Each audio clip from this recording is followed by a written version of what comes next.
Hello बच्चों, आज मैं बात कर रहा हूँ circular current loop as a magnetic dipole. Circular loop as a magnetic dipole moment. तो मैं आपको डिराइव किया था एक रिजल्ट ऐसा कि अगर इस तरह से एक करंट कैरिंग वायर हो, ऐसे इस तरह से, है ना, और इसकी रेडियस जो है आर हो, तो इसके सेंटर से अगर x डिस्टेंस पर एक पॉइंट है तो इस दिशा में मैग्नेटिक फील्ड होगी, इस दिशा। ये मैं बताया था x एक्सिस। ओके, तो इसकी वैल्यू जो होगी मैग्नेटिक फील्ड का, वो होगी mu naught I R square divided बटे 2 R square plus X square इसका पावर 3/2। ऐसे मैंने रिजल्ट कैलकुलेट किया था, है ना। रिजल्ट मैंने ऐसा सर्कुलर करंट लूप की वजह से इस पॉइंट पे मैग्नेटिक फील्ड का मान था। अब यहाँ पर कंडीशन है, कंडीशन ये है कि x जो है बहुत बहुत बड़ा हो किसी r से, जो x हो वो बहुत बड़ी वैल्यू जो r के कंपेयर में, तो ये बहुत छोटा नजर आएगा। यानी आप ऐसे लिख सकते हैं कि जो r का स्क्वायर है प्लस x का स्क्वायर है, r स्क्वायर जो टेंस कर जगह कहाँ 0, तो ये जो हो जाएगा वो कितना होगा x स्क्वायर हो जाएगा। तो यहाँ पर लिख सकते हैं क्या, r का स्क्वायर प्लस x का स्क्वायर और इसका पावर कितना 3/2 लिखा हुआ है। तो आप यहाँ पर लिखेंगे 0 प्लस एक्स स्क्वायर इसका पावर 3/2। तो ये 2 से इस 2 को आप कैंसिल कर सकते हैं। कब कैंसिल होगा, कब कैंसिल होगा ये, जब इसको जोड़ देंगे तब। तो एक्स स्क्वायर डिवाइडेड बाई 2, तो आप यहाँ पर लिख सकते हैं कि इसी वैल्यूज को लिख सकते हैं कि एक्स स्क्वायर इसका पावर 3/2, है ना। तो यहाँ पर मिलेगा R square plus X square इसका पावर 3/2 इक्वल टू एक्स का क्यूब। अब यहाँ पे हम पुट करेंगे x का वैल्यूज क्यूब, तो मिलेगा आपको b equal to mu naught I R का स्क्वायर डिवाइडेड बटे 2, और यहाँ पर मिल जाएगा आपको x का क्यूब। ये वैल्यूज आ गया, x का क्यूब आ गया। b equal to mu naught I R का स्क्वायर डिवाइडेड बाई 2x और क्यूब। अब यहाँ पर मैं क्या कर रहा हूँ, यहाँ पर मैं ऊपर भी पाई से मल्टीप्लाई करते हैं, तो म्यू नॉट आई और यहाँ पर लिखते हैं पाई आर स्क्वायर और डिवाइडेड बटे 2 पाई एक्स क्यूब। यहाँ पर ये क्या हो गया, capital A area, capital A हो गया, एरिया हो गया। तो A equal to pi R का square, capital A equal to area जिसको हम लिखते हैं पाई आर स्क्वायर, और ये पाई आर स्क्वायर क्या है, इस सर्कुलर कॉइल का एरिया है। तो आप यहाँ पर लिखेंगे क्या, b equal to mu naught I capital A और डिवाइडेड बटे 2 और पाई एक्स क्यूब। और मैं आपको बताया था मैग्नेटिक डाइपोल मोमेंट ऐसे या ऐसे, और वो कितना बताया था, I इंटू ए बताया था, current into area. Current into area क्या होती थी, मैग्नेटिक डाइपोल मोमेंट होती थी। तो अब यहाँ पर जो आपको मिल रहा है B equal to mu naught और क्या मिल रहा है एम और डिवाइडेड बटे 2 और पाई एक्स और क्यू मिल गया।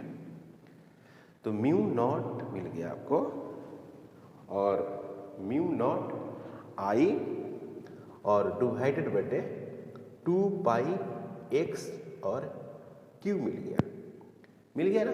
इसको और अगर आप सुधारेंगे तो क्या मिलेगा कि इसमें आप 2 से ऊपर मल्टीप्लाई कर दीजिए और नीचे भी 2 से मल्टीप्लाई कर दीजिए, तो आपको देखो क्या मिलता है, b equal to mu naught 2m और डिवाइडेड बटे 4 पाई एक्स क्यू। देख रहे हैं कैसा वैल्यू जा रहा है, ये किस तरह का आ रहा है, ऐसा रिजल्ट आ रहा है जो लगता है कि पहले ऐसा रिजल्ट देखा गया है। 1/4 पाई ऑप्सिलॉन 0 2p डिवाइडेड बटे R cube. Electric dipole moment, ये आ गया क्या, मैग्नेटिक डाइपोल मोमेंट में फील्ड आ गया। तो अगर मैं इस मिटा दूं और इसको ऐसे करता हूं, इसको हम क्या करते हैं कि रिप्लेसमेंट कर देते हैं। रिप्लेसमेंट का मतलब कि हम लोग पढ़े थे इलेक्ट्रिक डाइपोल मोमेंट, याद है हम लोग पढ़े थे, we know that electric field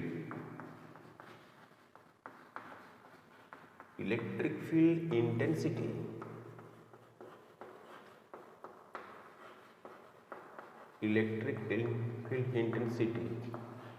due to electric dipole moment due to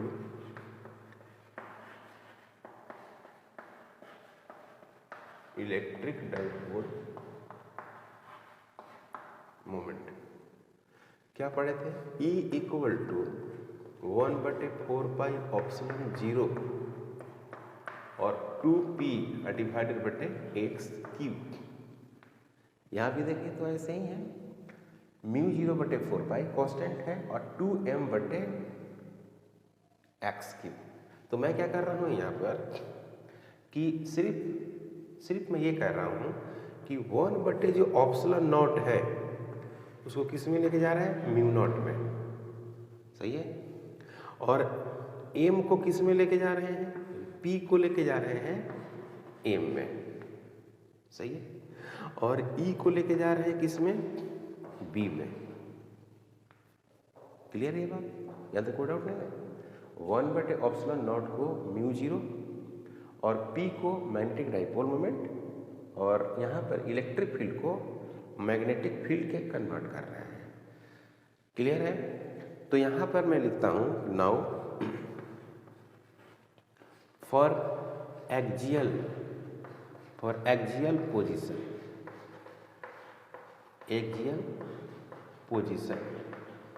तो एक्सियल पोजीशन पर जो रिजल्ट था E इक्वल टू जो आया था वो था 1/4 pi epsilon naught into 2p divided बटे एक्स क्यू।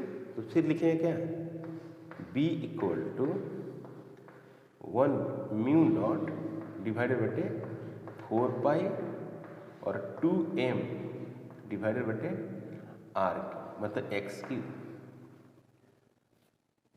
किसमें हो गया ये, एक्स क्यू हो गया। तो b equal to mu 0/4 pi 2m बटे एक्स क्यू। कब की बात है, जब एक्सियल पोजीशन। एक्सियल पोजीशन का मतलब है कि जब डाइपोल के द्वारा जो फील्ड आ रही है वो एक्स एक्सिस पर हो और एक था इक्वेटोरियल पॉइंट पे। For equatorial point.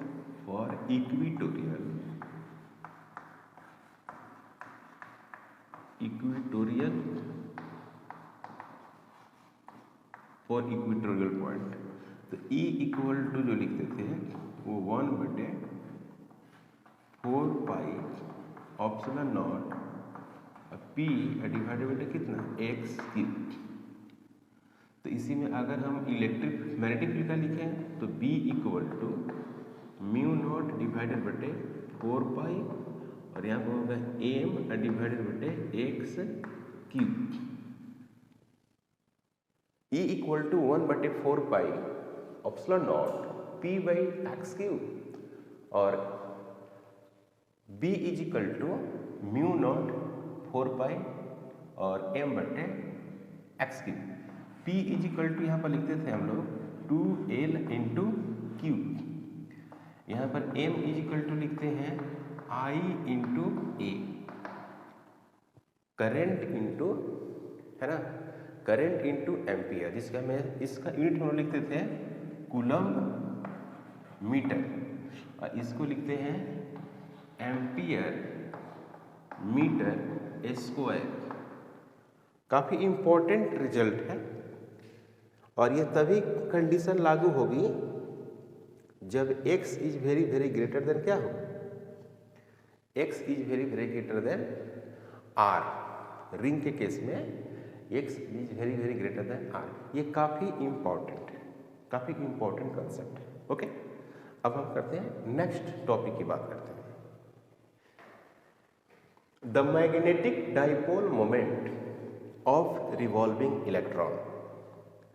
अगर आपको केमिस्ट्री में अगर बेसिक कंसेप्ट पता है तो न्यूक्लियस के चारों तरफ इलेक्ट्रॉन क्या करता है, रिवॉल्व करता है एक सर्कुलर पाथ में।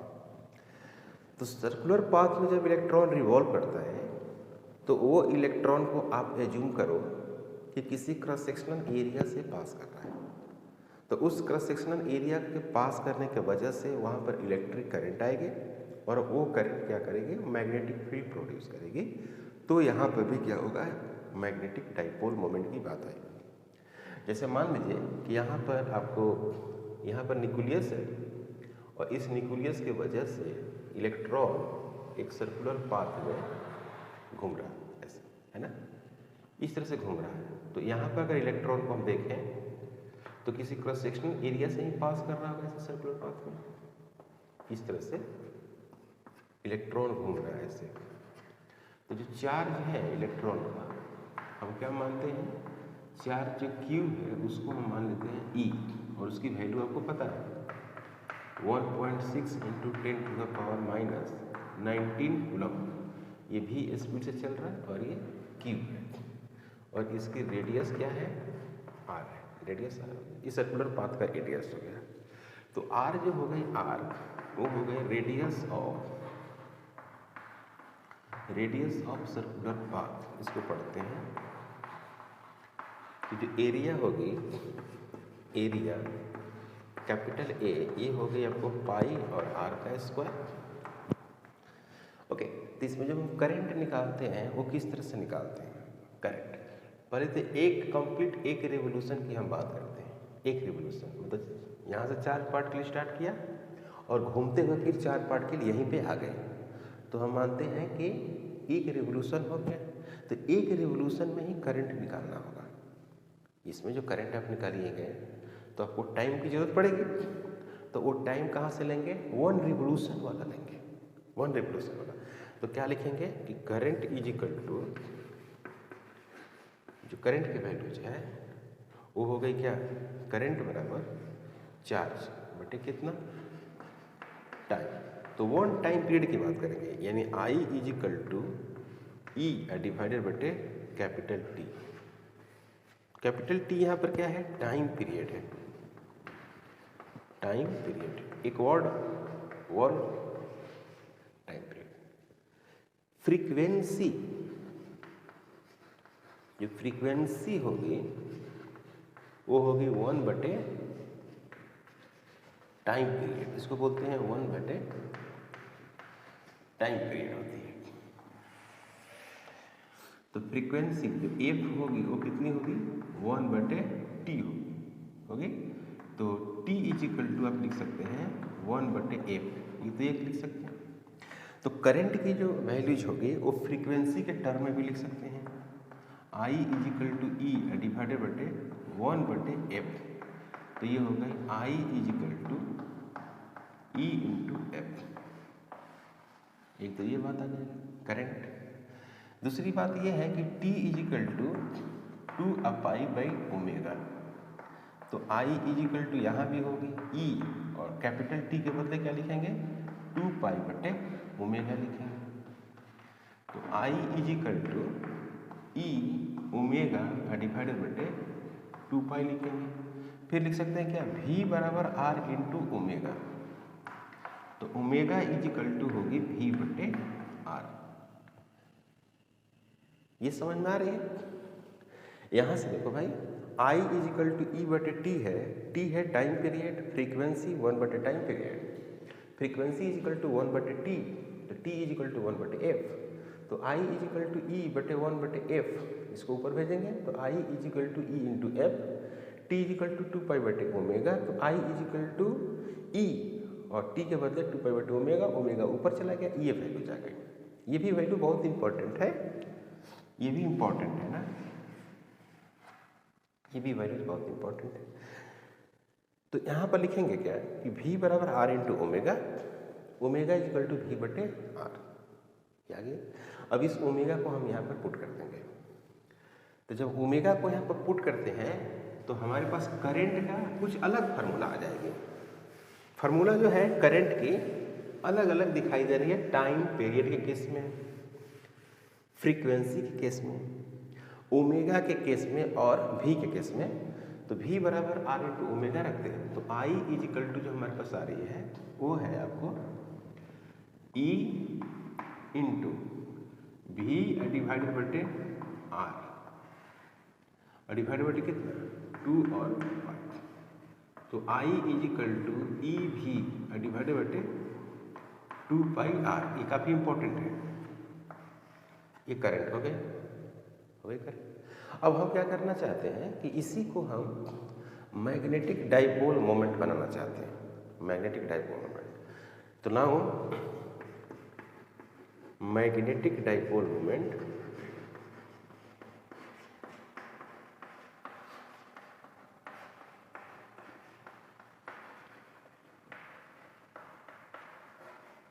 मैग्नेटिक डाइपोल मोमेंट, तो mu B is equal to I into क्या ए, आई इंटू ए, तो यहाँ पर लिखेंगे आई और ए के बदले क्या लिखेंगे πr²। तो सब सारी वैल्यू को पुट करिए। मैग्नेटिक डाइपोल मोमेंट को आप सिंबल में या तो आप ये दीजिए, कोई दिक्कत नहीं है, जो देना है वो दीजिए, म्यू बी दीजिए और चाहे एम दीजिए मैग्नेटिक डाइपोल मोमेंट में। तो आई इंटू क्या हो गए ए हो गए, आई इंटू ए, तो आई का वैल्यू क्या है E into V divided by 2 और पाई आर, और यहाँ पर लिखेंगे क्या पाई आर का स्क्वायर। इसकी अपनी एरिया होगी ना, इसकी रेडियस आर है, तो ये पाई से ये पाई कैंसिल हो जाएगी, आर से एक आर कैंसिल हो जाएगा, तो बच्चे का क्या है capital M is equal to 1/2 और E भी और R, ये बचेगा ऐसा। तो M is equal to 1/2 EVR बच गया, काफ़ी इंपॉर्टेंट है EVR। ओके, अब इसी में हम क्या करते हैं कि मैग्नेटिक डाइपोल मोमेंट के साथ साथ हम बात करते हैं एंगुलर मोमेंटम का। और ना we know that angular momentum angular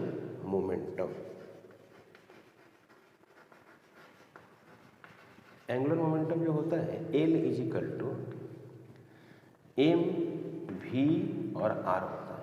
ये किसके लिए है इलेक्ट्रॉन के लिए, याद रखिएगा, ये लिख रहा हूँ किसके लिए इलेक्ट्रॉन के लिए, तो यहाँ पर मास किसका होगा इलेक्ट्रॉन का, है ना, इलेक्ट्रॉन के लिए लिख रहा हूँ। मतलब कि एंगुलर मोमेंटम के बारे में अगर आपको थोड़ा भी जानकारी होगी तो आपको ये जो फार्मूला लिखते हैं ये पॉइंट मास के लिए लिखते हैं, यानी कोई पॉइंट मास अगर घूम रही है सर्कुलर पाथ में तो उसकी एंगुलर मोमेंटम हम ये लिखते हैं मैग्नीट्यूड, डायरेक्शन नहीं लिख रहा हूँ मैग्नीट्यूड। अगर कोई रिजिड बॉडी, जैसे मान लीजिए कि इस तरह का कोई बॉडी है और ये घूम रही है, ये चौक है इसको घुमा रहे हैं, तो इसकी एंगुलर मोमेंटम अलग तरीक़ा से निकाली जाती है, आई इंटू ओमेगा से निकाली जाती है, आई इंटू ओमेगा से। लेकिन मैं बात कर रहा हूँ पॉइंट मास का, चूँकि इलेक्ट्रॉन क्या है एक पॉइंट मास है, तो मैं पॉइंट मास की बात कर रहा हूँ। ओके, अब यहाँ पे जो बात है यहाँ पर, इसमें अगर हम बात करें कि मैग्नेटिक डाइपोल मोमेंट हो गए, यहाँ पर इसको मैग्नेटिक डाइपोल मोमेंट हम बनाना चाहते हैं, तो क्या लिखेंगे 1/2 लिखते हैं, और यहाँ पर क्या लिखते हैं मास ऑफ इलेक्ट्रॉन V और R, और एक अपना E है यहाँ पर, तो नीचे भी क्या करना पड़ेगा मास ऑफ इलेक्ट्रॉन से मल्टीप्लाई करना पड़ेगा। तो capital M is equal to 1/2 into capital L into E divided बटे मास ऑफ इलेक्ट्रॉन, ये अंडरस्टूड है, इसको बोलते हैं हम लोग मास ऑफ इलेक्ट्रॉन। तो यहाँ पर हो गया m डिवाइडेड बटे l, 1e डिवाइडेड बटे 2 मास ऑफ इलेक्ट्रॉन। तो यहाँ पर लिखते हैं m डिवाइडेड बटे l, एक रिजल्ट हो गई। अब यहाँ पर वैल्यू पुट करते हैं तो 1.6 into 10 to the power minus 19 और 2 into 1 9.1 into 10 to the power minus 31। Clear है?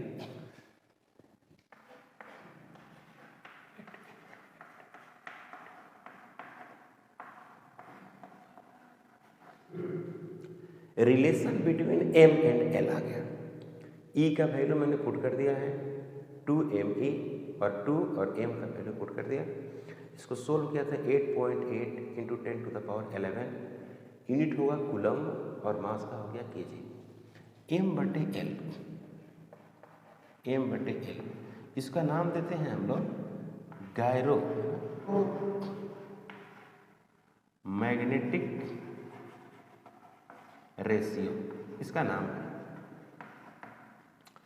अब गायरो मैग्नेटिक रेशियो, इसकी जो वैल्यू जाएगी वो 8.8 into 10 to the power 10 coulomb पर केजी, इसको हम लोग बोलते हैं।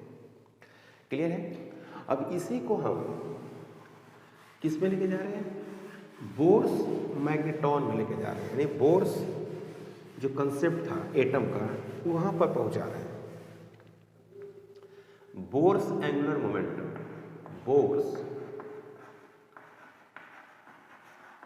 एंगुलर मोमेंटम की बात करें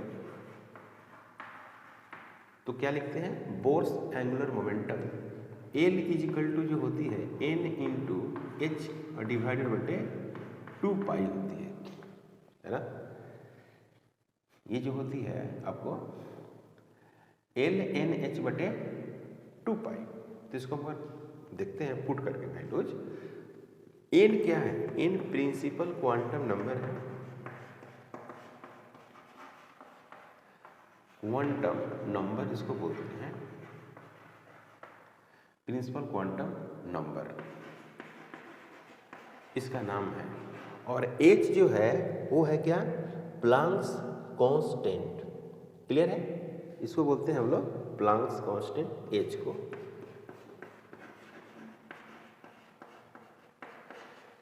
प्लांक्स कांस्टेंट, इसकी वैल्यूज आपको पता भी है 6.63 10 to the power minus 34 joule और सेकेंड बोलते हैं।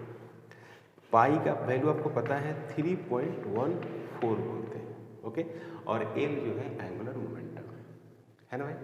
तो यहाँ पे अगर हम बात करें यहाँ पे फिर से कि एल डिवाइडेड बटे एम, सॉरी एम बटे एल है, एम डिवाइडेड बटे एल, एम बटे L is equal to E divided बटे 2 into M mass of electron, 2 into M mass of electron. Okay, अब यहाँ पे अगर आप वैल्यूज को पुट करेंगे तो क्या मिलेगा? देखिएगा एम, यहाँ पर आप लिखेंगे एल इंटू ई डिवाइडेड बटे 2m, तो m is equal to m, क्या होगा वैल्यूज? ये वाली वैल्यू पुट करना है हमको। तो यहाँ पर लिखेंगे क्या? n h e और डिवाइडेड बटे 2 और पाई m, ये वैल्यू जो है। तो नाउ ए में minimum magnetic dipole moment, minimum कितना का होगा? n बराबर 1 पे होगा। n बराबर 1 पे मैग्नेटिक डाइपोल मोमेंट क्या होगी? मिनिमम होगी। तो यहाँ पर लिखेंगे क्या?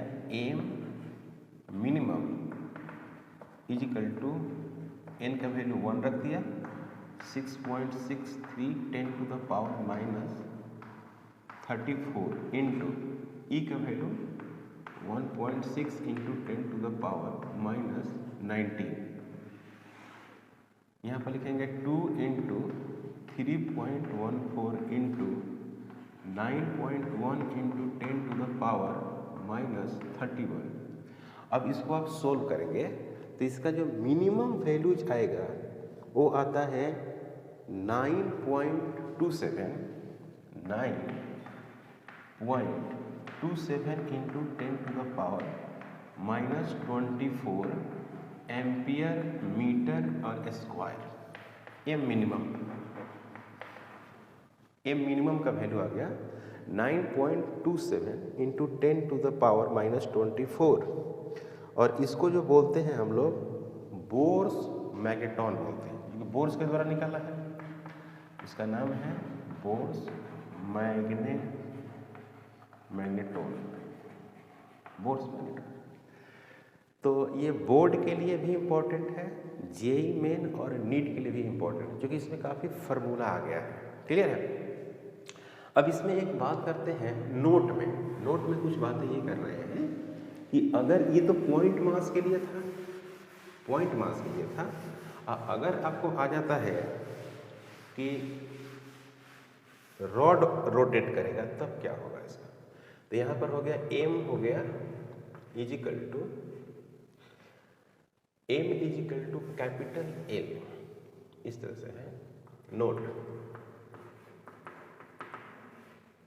है कि कैपिटल M इजिकल टू ऐसे लिख सकते हैं L इजिकल टू E और डिवाइडेड बाई 2 इंटू M है, मास है।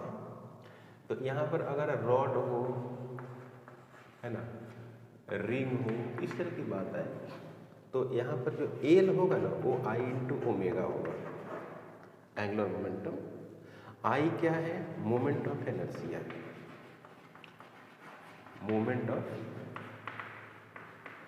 इनर्शिया, और ओमेगा जो है वो है एंगुलर स्पीड,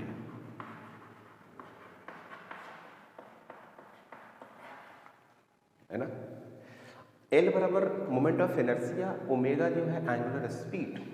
तो यहाँ पर अगर हम लिखें कि m is equal to I into omega into Q divided बटे 2 इंटू m, इस तरह से आएगी। Different shape of the body having different values of magnetic dipole moment. Different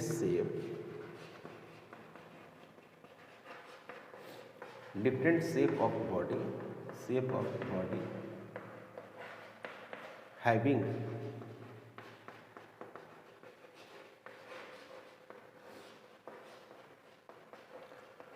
different